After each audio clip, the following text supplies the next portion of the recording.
everybody, my name is Hayley Gauvin. I'm the City of Augusta's Communication and Marketing Director, and today I'm going to be reading Goat's Coats by Tom Percival, illustrated by Christine Prim.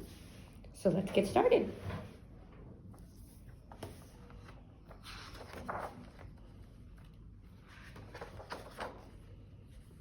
Let me tell you the tale of Alfonso the goat, who was terribly proud of his lovely new coat. It had bright shiny buttons, all made of glass, and a collar the color of freshly cut grass. People turned to admire as Alfonso walked by. "What a marvelous coat!" he heard someone sigh. Alfonso was happy, he pranced and he skipped.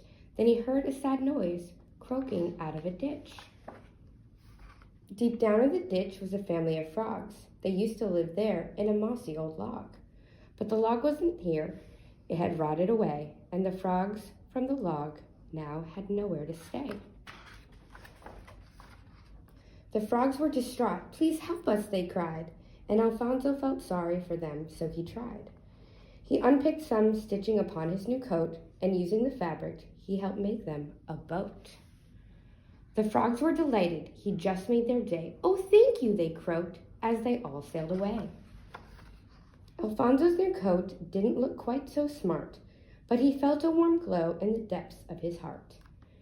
He clipped away until he came to a shed. From the sound from within filled Alfonso with dread.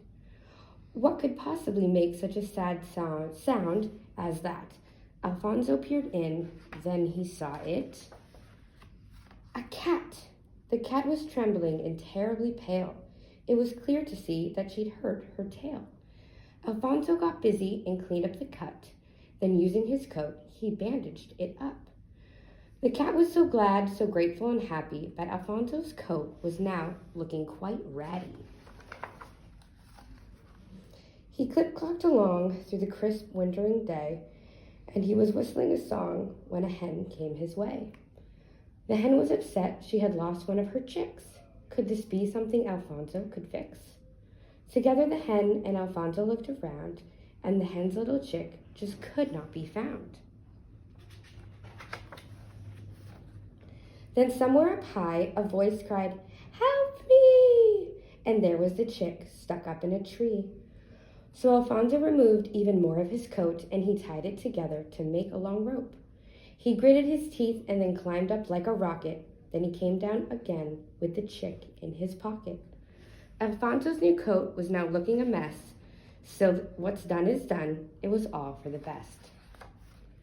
As Alfonso walked on, there were more problems still, but he helped solve them all with his coat and his skill. Alfonso's new coat was now just a few threads, but he thought a good deed that he'd done instead.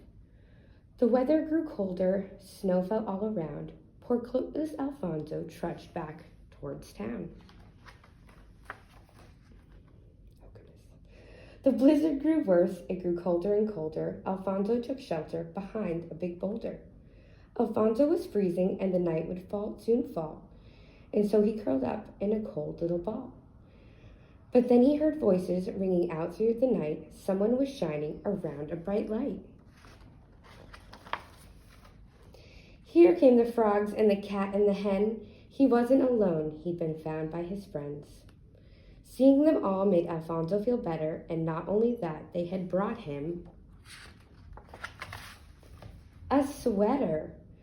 They had made it themselves from things they could find, a gift to Alfonso for being so kind.